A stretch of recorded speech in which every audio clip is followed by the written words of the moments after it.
Hello, I'm Dawn Durham, and welcome to PaTTANpod. When we think about promoting pro-social student behaviors, we need to first look at our own behaviors as the educator in the classroom. We want to ask the question, are the behaviors I display as the teacher in the room culturally responsive?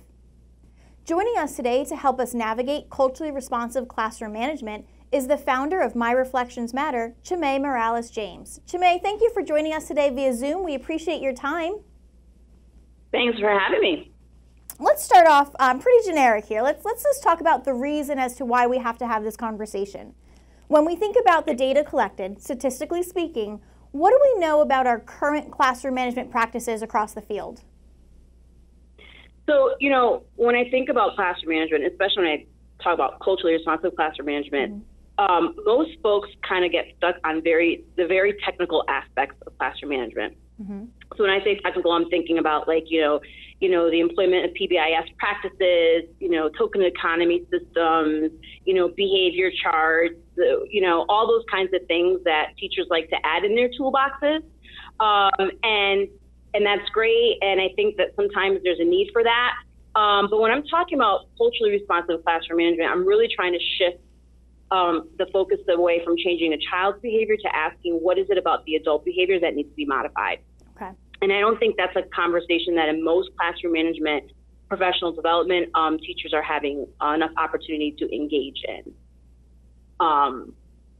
So really for me, classroom management is about cultivating a democratic classroom culture and a climate that really situates students as the leaders in their learning, and the adults are more of the facilitators in helping them meet their learning needs. It's a really different philosophy around engaging students. And I think that until schools and those who work in them begin to really shift their mindsets around what learning and education can look like, and I'm putting in air quotes, behavioral issues, will always be a thing, because the truth is that the kids that teachers are having the most issues with are the ones that have checked out. They're the ones that refuse to buy into what schools are selling to them.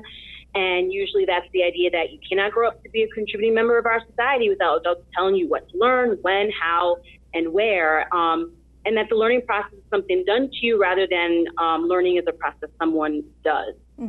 So, and I just don't think that most classroom management conversations in higher education or in professional development workshops are looking at that. I think that's an interesting point, because now that you say that, if I reflect back to my own schooling and my own professional development work that I've attended, I think it's pretty spot on. We don't really talk about the culture, climate, and behaviors as a whole.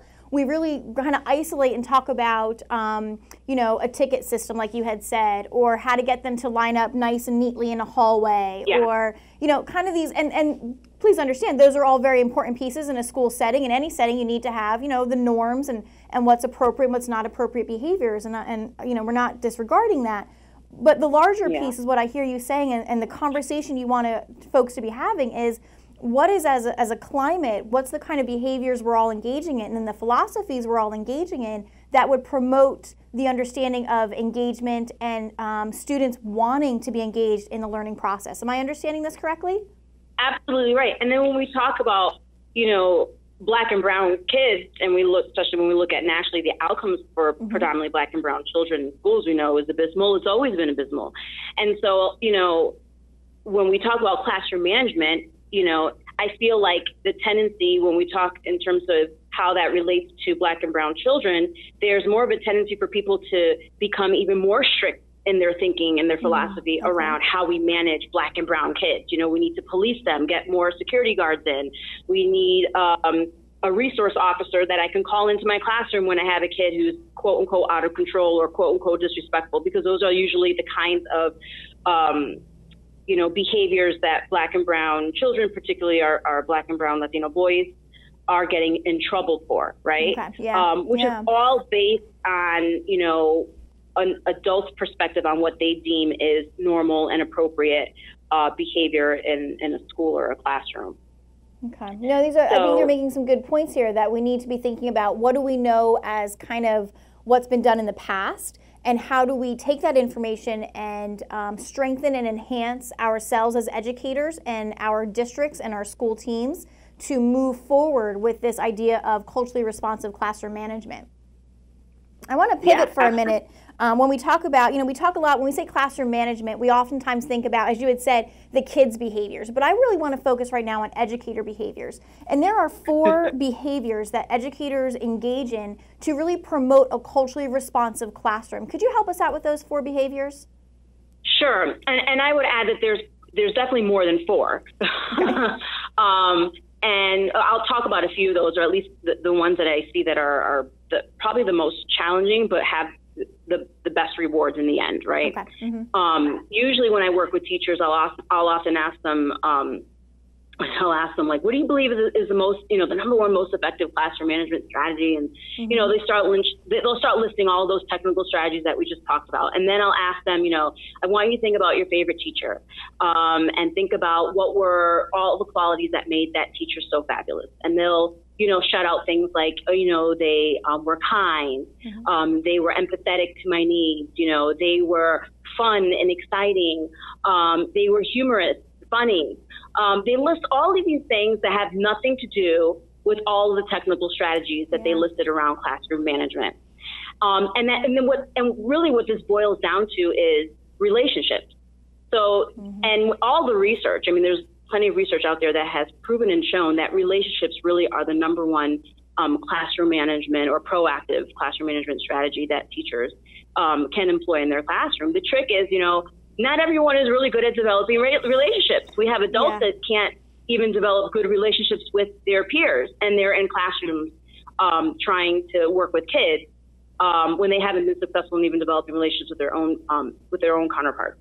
So, to me, relationships is at the core.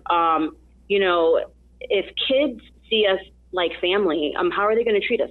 They're going to treat us like family. Sure. Learning happens because they feel connected to us. They see us as a human because we show that we see them as human beings in our classroom. And this is particularly important for Black and Brown students because they will work for relationships more than they will for things. And so when we think about, I argue that that's the case probably for just humans in general. We work for relationships, for human connections more than we do for things. But when we think about culturally across the world, and actually Zaretta Hammond is a great resource for folks. I highly recommend folks to read her book. It's titled Culturally Responsive Teaching in the Brain. And Zaretta Hammond talks about this.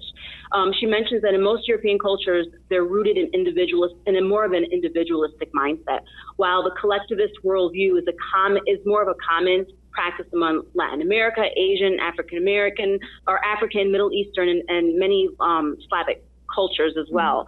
So probably about 80 to 90% of the world really functions from more of a collectivist mindset. The idea that we are communal, that we problem solve together, that, learning isn't something that happens in isolation. It happens with people. But when we go into American classrooms, what's the mindset typically, right? The mindset is, kids are expected to learn on their own. When we get graded, we're not graded as a collective, we're graded as an individual. Everything that we do in schools is based on an individual. And so when you have most folks across the world who are being raised in families and communities that don't think that way, that becomes a cultural conflict in classrooms. And it isn't about what's right or wrong. I'm not saying that folks that have an individualistic mindset are wrong. I'm saying that there are different ways to which people learn, and that most people don't actually learn in that way. However, we have set up a schooling system that functions from an individualistic mindset. So that causes a lot of behavioral issues, right? Absolutely, and I'm so glad that we're talking about this, because when you think about that and you kind of bring it to the forefront and say, well, yeah, actually that's exactly kind of what's happening in our school setting, traditionally speaking, and kind of shifting away from that, and understanding that, as you had said, the majority of people out there, of our families out there, or the cultures out there, are really more of a collectivism kind of an ideal. We can obviously see where there's a conflict. Yeah. And that probably, I think of sort of like the American philosophies, like, you pick up your, what's the the phrase that people use, you pick yourself up by your bootstraps, right? That's the idea that, you know, if you get somewhere, you get there because you, not anyone else, had anything to do with it. You on your own worked really hard to get there. And the reality is almost no one gets to be successful without people. Absolutely. Without at least one other person in their life that has influenced them or supported them in some kind of way, directly or indirectly. But for some reason, we have fallen into this myth that that's something that happens, and it's not true. So when we think about those behaviors, you know, you're really talking about that building of relationships is a huge behavior for us educators in the classroom. Is, you know, that's step one. You know, you have to have, and I think most folks would absolutely say, yeah, you have to like your kids, you got to love them, you got to have a good relationship, but it's going deeper than just knowing their name. You know, it's knowing about the child. It's knowing about their family dynamic, as everyone's family dynamic is different and certainly has an impact on what's happening in the classroom during the school day. So it's more than just this kind of surface level relationship. You're really talking about digging in and making connections with each child, as that's what they're seeking. And when they have that connection, that's when we're going to get the great learning outcomes. Absolutely. So, like, you know, relationship building is like the big one, right? And then there are all these like behaviors that teachers engage in that help them to actually build connections with people. And, you know, one of those is that, you know, teachers take on, you know, culturally responsive teachers take on a salutogenic versus a pathogenic perspective in their teaching practices. So what I mean by that is that they're solutions-based, they are asset-based, they look at the strengths of their students. You know, they don't pathologize their kids. So if they see a behavior, they're not blaming the child for that behavior or their culture or where they came from or their home or their family or their community. They really take time to kind of focus on, how do I get to the root of what's happening? Because what I'm seeing is the tip of the iceberg, right? Sure. This behavior, there's something deeper going on. And so instead of me putting the blame on the kid, right, how can I kind of pause and reflect on my own beliefs, my own behaviors that perhaps might be contributing to this outcome, or maybe there's something outside of this classroom that's impacting my child. There's they haven't come out yet, so I've been working on, I'm calling them You Matter flashcards. They're You Matter cards, and it's really a self-reflective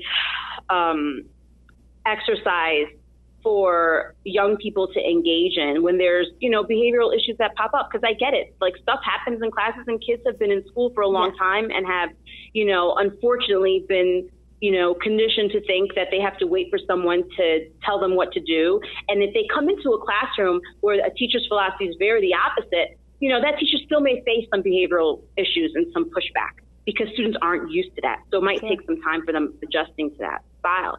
And so the You Matter cards, which should be coming out in the next few months in 2019, really is a way where a teacher can kind of just, when there's an issue, instead of addressing it, which sometimes teachers will do sometimes, they want to solve the issue in that moment, and they end up engaging this sort of like power struggle with the student. Instead of doing that, you know, the cards, you put the deck of cards on a student's desk, and through those cards, there are a series of questions that students can reflect on. You know, what's going on? You know, is the behavior displaying, you know, does it have something to do, like, do you need something? Have you not eaten today? If you haven't eaten, feel free to go to the snack drawer in my room, you know, and get what you need. Is there something happening at home that you want to talk about? Or maybe you need to talk to someone else outside of this classroom. Use this card as a pass to see your guidance counselor, whatever it is. Sure. They're not totally finished, but I will send you a link once they're up, once the flashcards are up. Thank you. Yeah, but the idea, because I remember as a teacher how that was, and I remember, as much as my philosophy was very different than perhaps sort of the mainstream philosophy on education, there was still stuff I had to deal with. You know, there were still kids who were coming in my class angry because they had a really bad experience in the previous teacher's classroom. Absolutely, and they carry it with them. My class. Yep, they carry it with them, and so culturally responsive teachers take on that lens. They recognize that I need to pause. I need to kind of figure out, how do I get to the root of a behavior instead of filling out a detention slip, filling out a behavioral referral form. That's a last resort. Usually culturally responsive teachers have gone through several different steps before they resort to something like that, which is very rare, right? Yeah, unfortunately, yes. Yeah, no. Yeah. I would also say that, another behavior that teachers, culturally responsive teachers engage in is they really create an environment that's physically affirming and emotionally safe. So when I say physically affirming, I'm thinking about, how do teachers, how do kids see themselves represented in your own classroom? Just even like the physical space. Like, do kids see themselves? What kinds of images are on the wall? Do they perpetuate negative stereotypes about different groups of people in our society? The books that you have in your library in the corner of your room, do your kids see themselves? Do they see their stories represented in the books? Those are the kinds of things that, when a child enters the classroom, it's the first thing they see is your space. Yeah. And a lot of times we don't often think about that. We hang up stuff and I'll have teachers kind of do walkthroughs in their buildings, in their classrooms. And when they come back, they're like, oh my God, I didn't realize, we serve mostly Black and brown kids here, but almost like everything on the walls represent white children, or white able children, or, Sure, So this is something that I think teachers need to think about, is how does their physical space speak to their kids? How does it represent them? Do they see themselves there?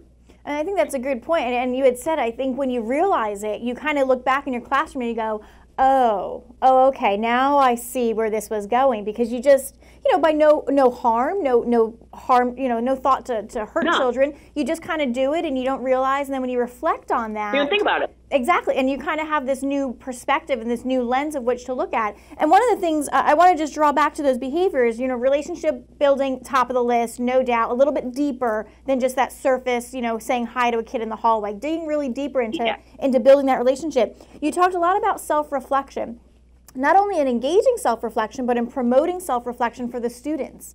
When you have a student who is in complete meltdown mode, and we have all had kiddos who have been in complete meltdown mode, from 5-year-olds all the way up to 18-year-olds, and sometimes their meltdowns are quite scary, for both them and for the adult in the room. But to really, promote that engaging of self-reflecting, tell me what is going on, think about it. What's really at the base of this meltdown you're having? What's really at the base of this anger you're displaying here? Is it because I asked you to do the spelling test, or is it something deeper? Is there something else? And now you're just kind of taking it out at this time because this is the perfect opportunity for you to do that. So I heard you talk a lot about self-reflection. I also heard you talk a lot about that, the physical and emotional affirmations and the safety of the classroom and the physical and emotional setup of the classroom, and how that behavior of engaging in ensuring that my students see themselves in the room through a variety of ways, whether it be what's presented on the boards, the examples we use, the books we have in our classroom, that's a behavior that a culturally responsive educator could engage in that says, and already makes a huge shift for the kids in that classroom. Absolutely. Yeah. Now, and it's Go ahead. Go ahead. Go ahead. So what I want to ask, because this is something, we've been talking a lot here in Pennsylvania about equitable practices. We have a task force at the state level for equity. We're really looking at, how do we promote equitable practices in our schools from all levels, from the classroom level, building level, district level. And one of the things I want to ask is, we have classrooms across the state that are rather homogeneous in nature. They are. Yeah. But that we still have to have the conversation, because there's still variabilities within that classroom that warrant us being culturally responsive. Would you not agree? Absolutely. Yeah. Yeah, I think sometimes we forget that. We do forget that. I think that it's funny because, like, when I go into schools, people will often say it. They're like, oh, how is it that we can have, disproportionate outcomes when all of our kids are Black and brown? And I'm like, well, even within your student population, there's variability, right? Yes. Every white child isn't the same, doesn't come from the same background, doesn't have the same experiences. Every Black child that, isn't the same. They don't have the same experiences or have the same even cultural background. So, people, maybe when we look at people physically, there's this assumption that somehow we have the same experiences when it's not true at all. And I would also argue that, people will often say, well, culturally responsive practices are not necessary if you're working in predominantly white, community. And I would argue absolutely not, because one, like you said, there's variability even within your white students. You have poor white students, you have middle to upper class white students, you have students that identify as LGBTQ, you have students that have disabilities. You know, there's variability within that. But also, when we talk about perspectives, worldview perspectives, even if there aren't as many worldview perspectives or cultural perspectives in the classroom, they are outside of that classroom. Yes. And so we do a disservice for white students when we don't provide them with opportunities to actually consider and think about the perspectives that other people might have outside of their community. How do they learn to empathize? How do they learn to work with people who don't look like them? How do they learn to challenge the status quo that they don't even benefit from themselves, you know, in the long run, right? When we think about status quo, when we think about who really benefits from a lot of our, you know, policies as a country, it's, you know, I just don't think that people think about it in that way. So it's important that we have change makers in our society, whether they're white, black, brown, regardless of what their background is. Students need to learn how to do that. And it's very important that we have white students that can be allies for folks of color that have been marginalized, and that they have conversations with their own folks about what's going on. Because that shouldn't be the burden of black and brown people to do that. We need to all kind of take ownership of all of us being culturally responsive. And again, and you know, I'm glad we're talking about this, because we have folks across the state that might say that's not something that we need to worry about because look where we work. But that's not the case, because as you had said, I mean, I could take my own children. There's variabilities within my own two children. And you know, they're from the same household and have the same family dynamic, but there are certainly variabilities in lots of different ways between the two of them. You know, think about that in a classroom of 25, 30 kids. You're going to have variabilities because every aspect of them is not the same as the kid next to them, no matter what race or ethnicity they're of. Right. Absolutely. Yeah. So this leads us into the question about schools seeking support. There are times, especially in the current day, where there are some significant demographic changes to the school level or the district level, and schools are seeking some support on how to be culturally responsive, how to respond to these demographic changes. What's some initial thoughts you have, or some initial assistance that you might offer them in regards to how to be responsive to these shifts in their classroom? Yeah. You know, when I think about being responsive, or just thinking about, you know, because now, you know, everyone's jumping on the equity train, right? You know, how do we become more equitable in our practices? How can we be more culturally responsive? And for me, first and foremost, is that this really requires for school leaders and educators to be humble, you know, to humble themselves and really acknowledge that they haven't been responsive prior to now, which has led to the inequitable institutionalized outcomes that have been present and pervasive over time, even long before they even step foot in the door as leaders or teachers. Sure.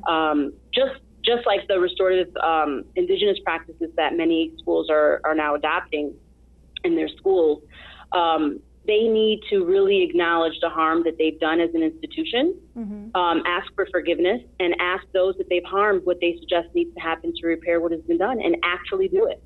I think that is a step that people are totally missing the boat on when they talk about equity and cultural responsiveness. They skip that. They jump to, you know, let's figure out what are the things we can do. We can, you know, what are the practices we can change? Oh, great. I'll change my mindset, and, you know, my mindset will change my practices. That's great. But have you actually acknowledged that harm has been done? Have you asked for forgiveness? Have you publicly apologized to the students and families in your community that have been harmed as a result of practices and policies that have been in place for years and have harmed families for years? That is the first step before anything else.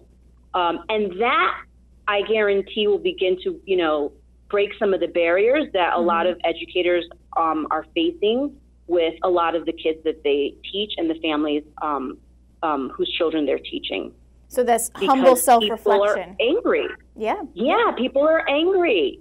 They don't trust the schools. And when I say, though, I'm speaking specifically of Black and brown families, or families that have been disenfranchised historically. They don't trust schools. Usually the parents and families have had the negative experiences with schooling, and they bring that in. And no one has ever validated that. No one has ever said, you know what, you're right. We didn't educate you in the way that you needed to be, educated. We didn't provide a schooling experience that was equitable and affirming and loving. And we want to do right by that. And how do you then bring in those families to also be part of the problem solving? Because a lot of what we do in schools is we close our doors as educators, as the quote unquote professionals, and try to solve all these problems. And we never actually ask those who we serve what they want and need. Yeah, that family engagement piece, we can't leave that out. That, those are our families, our parents, grandparents, aunts and uncles, siblings, older and younger, are really the folks that are going to help us understand where we need to move forward, where we were, where we need to be, and where we're going to move forward, and how to do that through this self-reflection, being very humble, and just acknowledging mistakes were made, decisions were made that were perhaps not the best of interest for all students involved. Accept it, acknowledge it, and how do we improve from that point on? Yeah. Excellent.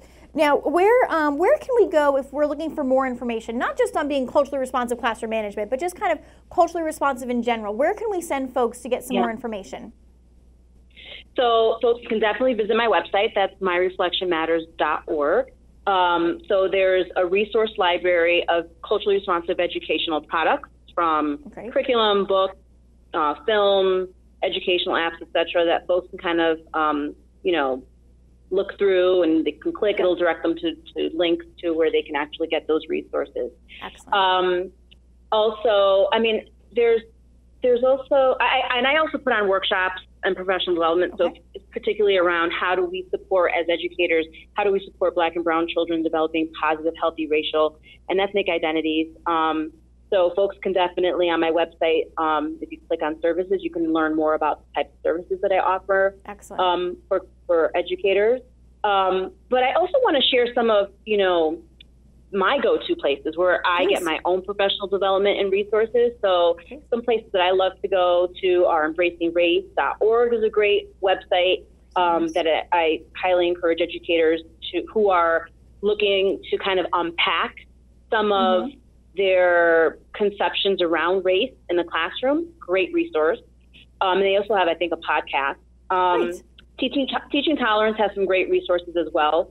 So I recommend folks. They have a publication that came out. I'm trying to remember what the name of it is, but there's a publication where they do talk about how teachers can cultivate a classroom climate where that really embraces kids from various backgrounds. So I highly recommend checking out their publications there. I love. So Neonu Span and Associates. Neonu, I think, is out of Pennsylvania. She also does work in Connecticut. And she's popular for her Beyond Diversity 101 intensive. Usually they're about 5 days. So like schools will send, a group of staff there. I've worked with folks where we've attended for 5 days, and it's really intense.